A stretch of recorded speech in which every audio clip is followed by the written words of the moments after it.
Retour ici au plateau avec nos chers invités, Dimas Dikodo, directeur de publication de Forum de la Semaine, et Pasteur Edo Komi, président du mouvement Martin Luther King, qui l'a donné comme référence tout à l'heure. Vous l'avez écouté, on parlait du Tchad et la jointe qui autorise la marche de la coalition Wakit Tama, c'est une coalition de la société civile.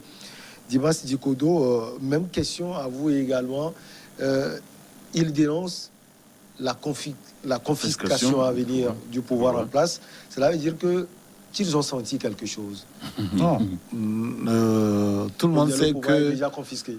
Oui, le pouvoir est déjà confisqué. Ouais. Tout le monde sait que ce qui s'est passé au Tchad est tout sauf démocratique. Ce n'est pas l'application des règles démocratiques, ça, au Tchad. C'est vrai que le contexte est compliqué, mais on aurait pu procéder autrement. Vous savez,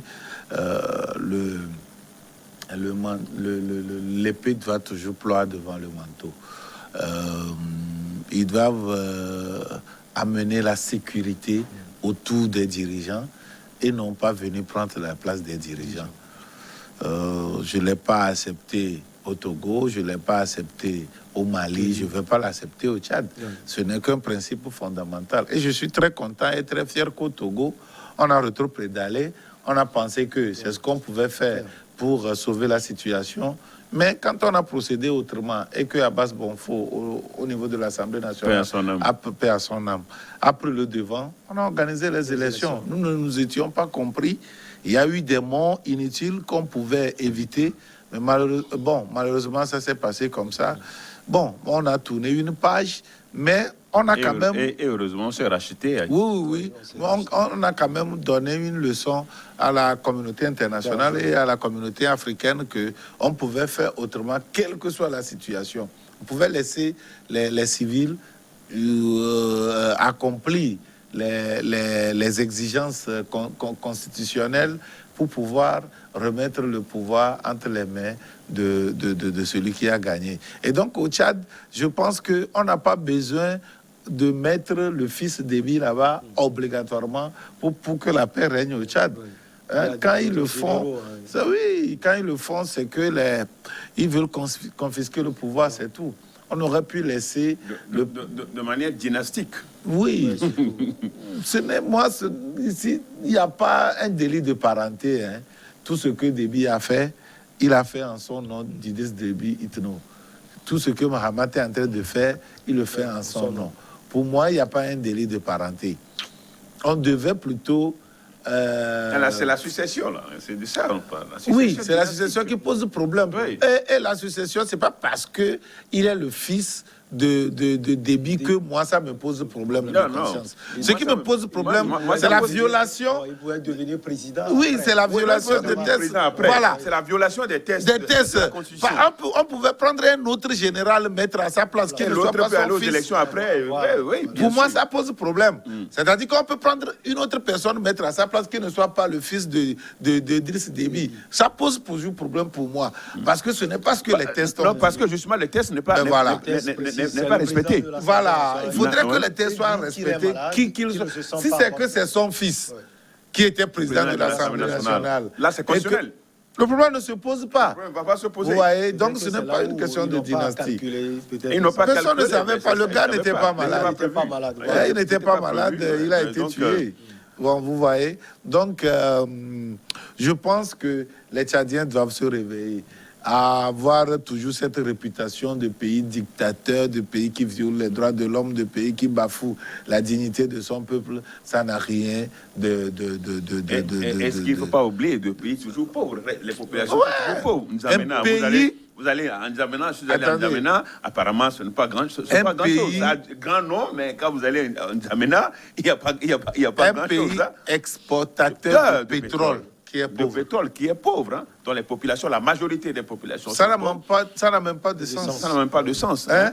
On est assis sur de l'or et on pleure quand on est pauvre. Et l'argent est toujours utilisé pour les équipements militaires. C'est ça qui fait de ça un pays vraiment militairement. C'est vrai que ce pays a été toujours secoué.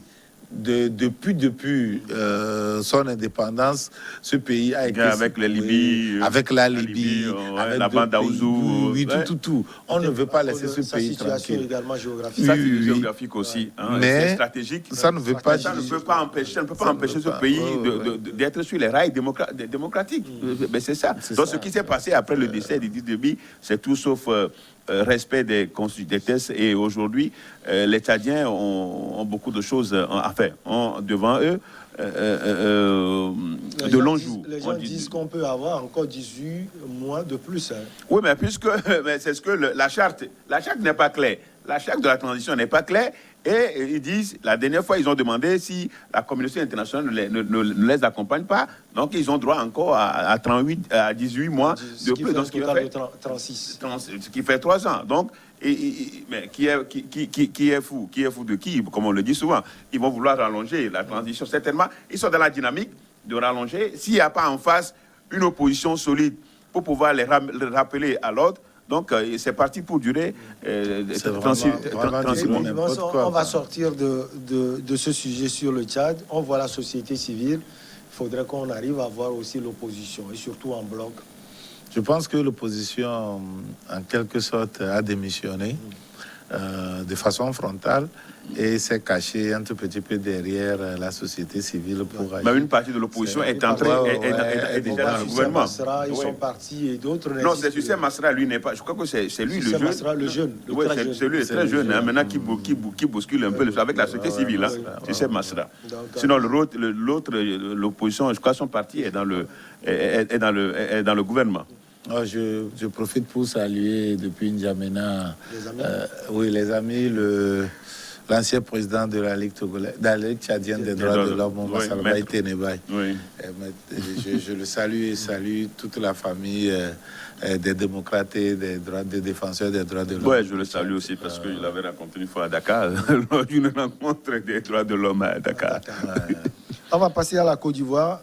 Alliance Gbagbo-Bédié, on sait qu'ils se sont rencontrés samedi dernier et le parti au pouvoir, le RHDP, dénonce un marché de dupes. Le parti au pouvoir de Côte d'Ivoire a dénoncé lundi une alliance de dupes entre deux anciens présidents, Laurent Gbagbo et Henri Konan Bédié, au lendemain de leur rencontre, estimant qu'il n'y avait pas besoin d'un dialogue national dans le pays. Dimas Dikodo, c'est cette sortie d'Adama Bitogo, qui est le directeur exécutif du RHDP, et du jeune Mamadou Touré, qui est le ministre de la Jeunesse et porte-parole adjoint du RHDP. Tout le monde sait que Adama Bitogo est très très peu diplomatique. C'est quelqu'un qui n'a pas de retenue dans son langage et qui n'a pas un vocabulaire d'apaisement et de ralliement. Pour lui, il faut se démontrer militant, même quand on est aux affaires.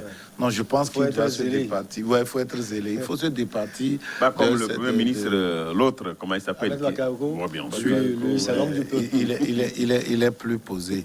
Il devait savoir que il serait uniquement à la tête de RHDP pour aller aux campagnes sans être ministre, il peut tenir ses propos. Discours-là.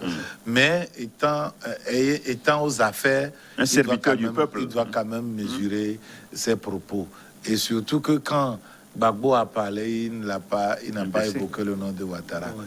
Les chefs d'État. Ce qu'il a posé, c'est une problématique continentale, de principe continental. De principe. Et c'est une vérité. Après tout, la problématique du troisième mandat, c'est une vérité. Hein? Comment est-ce que c'est conçu? C'est trop facile de dire que on a modifié la Constitution, alors on rentre dans une nouvelle république, donc on remet. Non. Ça, aucune jurisprudence ne soutient cela. Mais Dimas, dans la mesure où tout s'est fait à l'Assemblée nationale et durant tout ce temps, le FPI, le parti de Gbagbo, a pris le temps de boycotter toutes les élections. Et quelle Assemblée nationale? C'est tout ce que, comment il s'appelle, Ouattara a mis sur pied, c'est pour pouvoir ramasser ça vers son camp. C'est tout. C'est une Assemblée nationale qui est complètement, entièrement dévouée à Alassane Ouattara. Ça ne démontre pas l'expression réelle du peuple ivoirien dans sa diversité. C'est ça le problème. Ce serait quelque chose de démocratique où le problème est posé aux Ivoiriens avec peut-être une voie référendaire plus démocratique. Vous voyez, un vote plus démocratique. On saura que bon, ce qui s'est passé, c'est la volonté du peuple ivoirien. Mais qu'on pousse les gens dans leur dernier retranchement avec une présidentielle qui s'est déroulée avec à peine un tiers des Ivoiriens, la participation d'un tiers des Ivoiriens, je pense que... l'opposition qui a appelé au boycott. Oui, parce qu'elle n'a pas le choix. Je n'aime pas le boycott. Il faut aller faire quelque chose. Mais tout ce qui s'est passé en Côte d'Ivoire, tout le monde a vu que aller dans de pareilles situations, c'est d'accompagner Alassane Ouattara dans ses dérives. C'est d'accompagner Alassane Ouattara dans ses dérives. Qu'ils aillent ou pas, ce que Alassane a décidé, il va le faire. C'est Alassane qui devait se rendre démocrate et respecter les tests de la République et vivre. Actuellement, personne ne sait même quel est l'avenir de la Côte d'Ivoire parce que son processus de réconciliation, c'est comme le déchet d'un lézard. Il y a blanc ici, noir ici. Hein? Ce n'est jamais tout blanc. Ce n'est pas bien. Ce n'est pas bien. Je pense que Ouattara devait se mettre dans une posture de rassembler tous les Ivoiriens et d'aller vers une vraie réconciliation. C'est vrai que Bédié et Gbagbo ont fait leur temps, ils sont fatigués, mais ils incarnent quand même la valeur d'un certain nombre d'Ivoiriens et on doit les respecter. Et cette sortie également de Adama Bitogo, on en parlait. Alors, si le président Bédié et le président Gbagbo veulent aller aussi à la réconciliation, Pasteur, est-ce que c'est nécessaire que le président Gbagbo parle encore des élections de 2010? Non, vous savez, Laurent Gbagbo, c'est un homme politique, donc il doit toujours tenir des propos politiques. Et il a bien dit que le mal de l'Afrique, c'est que les tests ne sont pas respectés. Les tests ne sont pas respectés. Il n'a même pas parlé d'Alassane Ouattara. Donc peut-être que les tests de 2010 ne sont pas respectés. Non, que les tests en Afrique. Il n'a pas dit les tests de 2010. C'est les tests. Il a parlé également des élections. Oui, des élections de 2010. Je crois que c'est tout à fait normal qu'il en parle. Parce qu'il est un homme politique. C'est qu'il va parler chez celui-là qui a accompagné Alassane Ouattara. Oui, ben là, c'est encore ça. C'est encore ça, les rouages politiques. Les rouages politiques, mais je pense quand même que le RHDP devait se passer de ces commentaires. Ça ne valait pas la peine. Parce que si réellement le RHDP devait grandir pour saluer, non oui, c'est politique, pour saluer la rencontre Bédié Laurent Gbagbo. Et que si c'est des actes qui doivent contribuer dans le sens de la réconciliation, il n'y a pas de problème. Mais de dire que le terme marché de dupes, je crois que d'abord, il faut du respect à ces deux. Parce que je aussi réclame respect à Ouattara. Oui, et il embête les autres. C'est des respects, il faut du respect à ces deux, parce que c'est des anciens chefs d'État, Bédié comme Laurent Gbagbo. Donc, qualifié de leur rencontre d'un marché de dupes, je crois que c'est aller loin. Et il revenait quand même à Alassane Ouattara de recadrer Adama Bitogo qui fait quand même trop de zèle. Ouattara aime ça. Qui fait quand même de... Je crois que peut-être que sûrement... Bitogo ne pouvait pas s'exprimer, ça a quand même demandé en amont l'aval de son président. Quand on fusille le président Ouattara, on applaudit. Non, personne ne fusille. Non, personne ne fusille.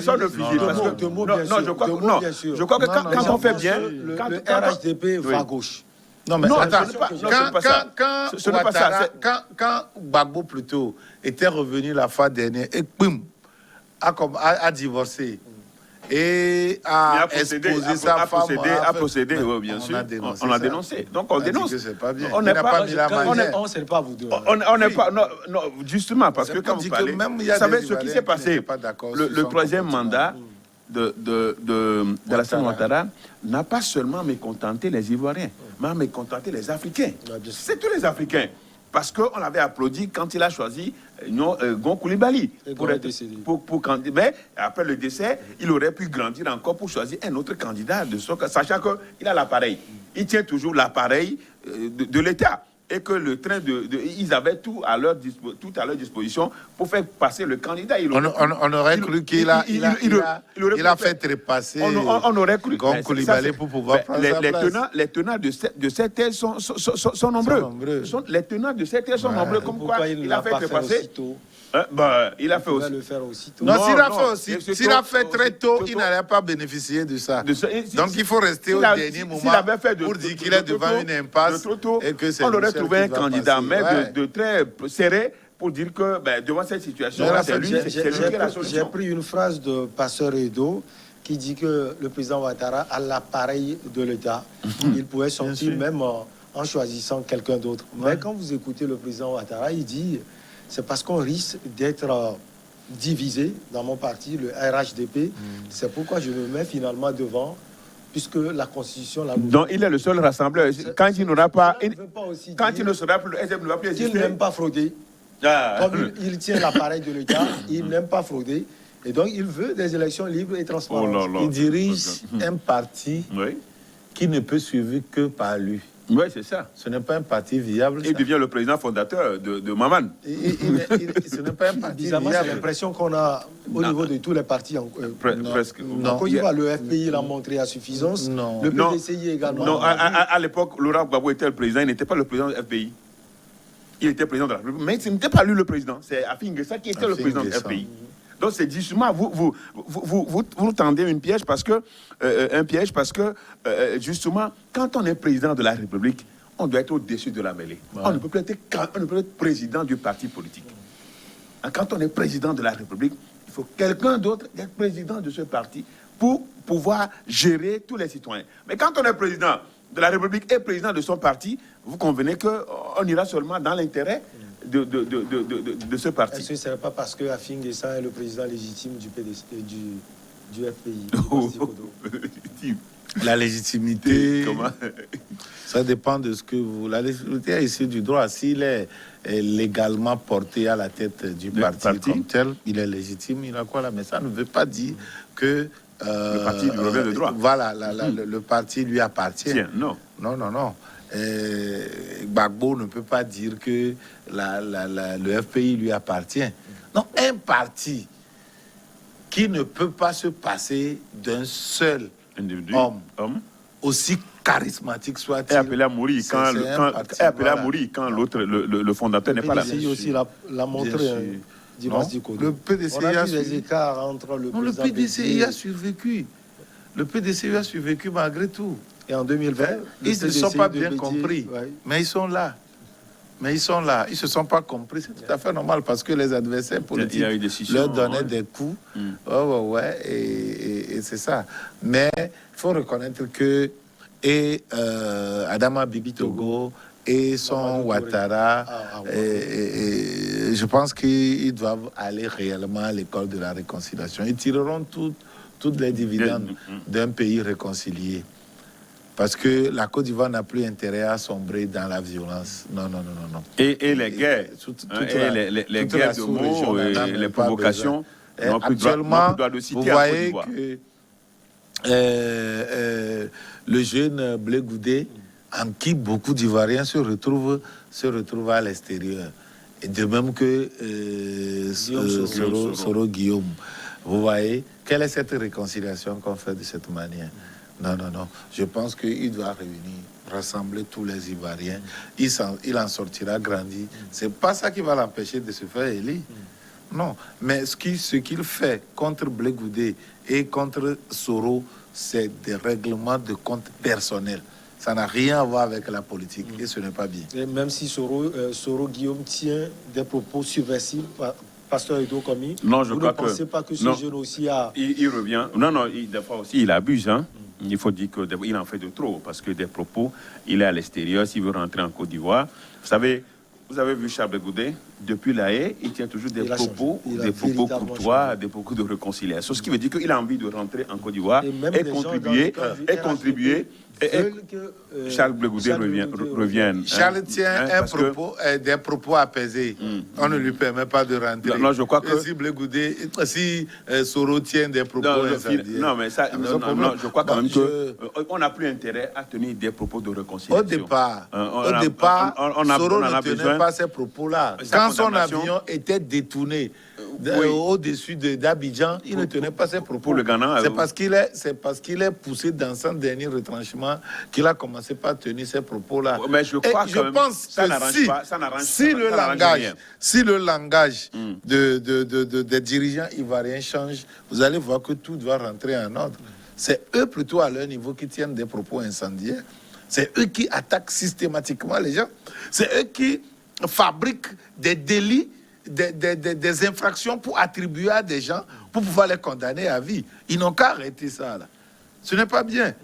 Soro n'est pas blanc comme neige. Mais c'est pas comme cela on fait, eux qui sont aux affaires, c'est pas comme ça on fait pour amener de l'apaisement dans le pays. On est d'accord que ceux qui sont au pouvoir, en principe, c'est eux qui ont la force. C'est eux qui ont la force de pouvoir favoriser la réconciliation. Mais au même moment, Soro, Guillaume, doit savoir quand même que quand il a été du pouvoir, il sait comment, quand on le pouvoir, comment il utilisait ce pouvoir-là. Donc, c'est ça.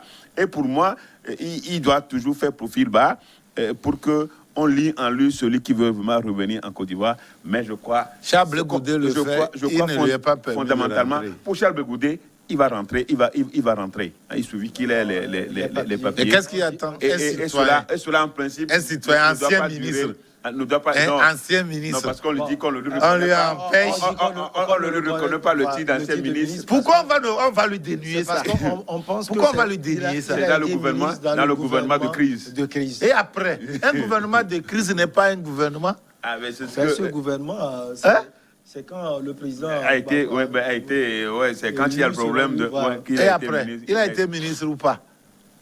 Il y a eu à jouir quand même. Il a porté le nom de ministre. Mais il a été nommé, pas décret présidentiel. De toute façon, il est citoyen ivoirien, il a droit à ses papiers. Il a droit à ses papiers et il doit rentrer. Et le président Gbagbo n'a pas exigé sa venue. Normalement, c'est ça, c'est l'une des gaucheries tonitruantes de Gbagbo. Gbagbo ne devait pas rentrer. Qui sait que si Gbagbo ne le fait pas avec les autorités pour demander quand même, mais pas publiquement. Non. Il ne peut pas laisser Charles Goudé. Non, il ne peut pas demander. Il peut demander, mais il faut des attitudes, il faut des actes. C'est-à-dire que le régime de Ouattara avait intérêt à ce que Gbagbo rentre au pays, pour démontrer que c'est un régime réconciliant. Il a pris un certain nombre de dispositions. Et c'est là où Gbagbo était en position de force pour exiger à ce qu'il rentre avec Blé Goudé. Et que si Blé Goudé ne rentre pas, lui, Gbagbo, il ne rentre pas. C'est comme ça, cela devait se faire. C'est pourquoi j'aime vos analyses. C'est ça. Les gens disent souvent que j'aime Dimas. Il est équilibré dans ses analyses. Non. Parce que quand vous invitez quelquefois des gens, il tire seulement sur un camp et sur l'autre. Non, de toute façon. Et là, il a équilibré. C'est intéressant pour les Ivoiriens. Non, c'est intéressant. Nous tous, on n'était pas d'accord que Gbagbo rentre seul. Mais c'est tout à fait normal. Parce qu'il faut toujours, il faut le dire, Blé Goudé a apporté plus d'éléments à la plaidoirie, à la Haye. Il était tout. C'était l'avocat. L'avocat général, il était l'avocat défenseur. Meilleur que tous les autres avocats. C'était tout. Bon, donc, il a apporté beaucoup de choses. Gbagbo allait sombrer parce que je prends plaisir à l'écouter ces vidéos, le procès. Donc, c'est-à-dire que Gbagbo le connaît très bien, que c'est un jeune vraiment très engagé, un jeune qui a une rhétorique vraiment très intéressante, extraordinaire. Et le fait que Charles Goudé soit encore à La Haye, ça n'accrédite pas le bon statut, ça n'accrédite pas la bonne foi de Laurent Gbagbo. Il faut que maintenant, il peut même demander quand même continue pas à demander que ce jeune rentre en Côte d'Ivoire. On dirait que Gbagbo se débarrasse de tout. Non, il ne peut pas se débarrasser de lui. C'est ce qu'on attend de lui. Depuis son arrivée, officiellement, il n'a pas dit que Charles Goudé revienne au pays, que peut-être Guillaume Soro, lui, on peut Bon, peut-être qu'on peut... Regardez comment d'ailleurs il a traité sa femme. Sa femme avec qui il a été arrêté. Vous avez vu comment on a traité la dame là? Oui. C'était... Les images étaient... Non, il ne devait pas lui rendre l'appareil comme ça. C'est pas bien. Pas devant, mais il devait rentrer. Il devait rentrer, même pourquoi pas embrasser la dame, parce que elle a été aussi emprisonnée. Ce ne sont pas des ennemis. Elle a été emprisonnée. Elle a été emprisonnée. Elle a été emprisonnée. Elle a subi des traitements inhumains. Bon, donc c'est une dame qui est solide, et je pense quand même que nous tous, on a déploré ce fait. Ce n'était pas le temps. Ils ont traversé des moments difficiles ensemble. Ça a failli même gâcher la fête. Ça l'a gâché. Ça a presque... Ça l'a gâché. Et ce n'était pas bien. Votre ami Adama Bitogo a parlé également de Afin Guessan et de Simone Gbagbo, qui rentrent dans la dynamique de réconciliation du président Alassane Dramane Ouattara. Oh oui, vous savez... C'est un jeu de mots. Oui, c'est un jeu de mots, bien sûr, c'est un jeu de mots. Au même moment, il minimisait des anciens présidents en disant que 1 plus 1 égale 1. Que les deux là font un seulement, qui ne valent rien, et que, comment l'appelle-t-on, que leur union est chimérique, que c'est, comment il a qualifié, que c'est de marché de Dieu. Non, c'était trop. Non, c'est pas bien. Dans une période de réconciliation, dans une période de réconciliation, une demande de réconciliation, il y a des propos qu'on ne tient pas. De toute façon, il faut tenir compte de la popularité, de Laurent Gbagbo, et qu'on organise vraiment les élections en Côte d'Ivoire. Sincèrement, je ne crois pas que le HDP peut vraiment sortir des urnes, des élections vraiment organisées, sincèrement. Gbagbo et Bédié peuvent faire quand même plus que le RHDP. Je ne vois pas pourquoi ils peuvent passer, alors qu'en 2010, le Bédié et Ouattara... C'était juste. Gbagbo dit toujours qu'il a gagné. Ouais, mais juste. Les deux autres peuvent passer. Mais ils étaient combien? Ils étaient à 44. Gbagbo était pris à 46% de vrais chiffres. Enfin, des chiffres fabriqués. Gbagbo avait 46 par rapport à deux. À ces deux-là, Bédié et finalement pèse plus lourd que le PDCI et le RDR. Non, mais naturellement, c'était ça en 2010. C'était ça. Naturellement, c'était ça. Selon les chiffres qu'on nous a donnés, c'est ça. Oui, c'est possible aussi parce que le FPI a eu à diriger à un moment donné. Et de façon populiste. Et les populistes sont toujours mobilisés. Et vous avez vu comment Gbagbo... Et quand on parle de Gbagbo... Quand on parle de Gbagbo... Avec ces danses... C'est-à-dire que c'est un nom... Un nom qui... Comment l'appelle-t-on? C'est le symbole de lutte anti-impérialiste. Et donc, c'est Gbagbo contre un système impérialiste. Et là, tous les Africains se retrouvent dedans. C'est ça. Tous les Africains se retrouvent dedans. Et même les Ivoiriens se retrouvent dedans. Malgré ces conneries. Ces gaucheries. Ouais, les gens l'ont soutenu parce qu'on a vu que c'est clairement la France qui était derrière Ouattara, qui ne voulait pas de lui, pour les biens, les ressources, les intérêts de la France, de ivoirienne. C'est ça. Donc, une chance pour la réconciliation. Oui, naturellement. Pas de cette manière. Pas de cette manière. La façon dont il procède là, pas de riposte. Il ne peut pas avoir de pas dans le sens de riposte. Pas des deux côtés, parce que pour le moment, ni Bédié ni Gbagbo n'ont tenu de propos incendiaires. Ils ont parlé des principes démocratiques sans même citer des noms, sans embêter qui que ce soit. Et maintenant, c'est Big Togo qui s'est accaparé de la chose et commencé par lancer des pics. Non, ce n'est pas bien. C'est pas comme ça. Il faut le recadrer. Oui. Il faut le recadrer, Adama. Oui, il faut le recadrer. Si réellement Ouattara veut une vraie réconciliation, une réconciliation durable et vraie, il faut recadrer ses lieutenants. Il doit recadrer ses lieutenants. Allez, on marque la grande pause, si on peut le dire ainsi, le journal, et on revient avec nos invités Dimas Dikodo et Pasteur Edo Komi.